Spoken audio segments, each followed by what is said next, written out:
বিআই সাহেব, এই যে আমার সাওয়াত দেখেন পছন্দ হয় নাকি? সাওয়াল দেহ তো মাশাল্লাহ ভাই পছন্দ হয়েছে। তো আপনারা যৌতুক হিসেবে কি গাড়ি নেবেন? ঠিক আছে, এই না সাওয়াতে গাড়ি দিবে চাইতেছে, তাহলে একটা ভালো গাড়ি চা নাকি? R15 চাওয়া যায় নাকি? হ্যাঁ। আচ্ছা বিআই, বিআই তাহলে ইয়ে করেন গা, একটা BMW নেন গা।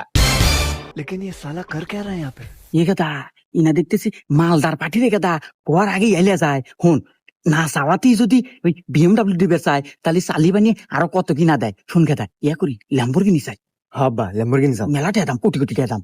ওকে আসলে বিআই BMW গাড়ি হলে গায়ে যে যুগের হাতে আর আমার ছাওয়ালের হাতে যায় না। এক কাজ করেন, ওই ল্যাম্বরগিনি দেন গা। দের হুম মন্দির যাই দেখা যা, তোর হাতে আত্মীয় তো হরম না, আমি আর আগে বিয়ে দেবো। কইলাম যে এত লোভ হরো না, তুই না করলো ল্যাম্বরগিনি নাকবো তোর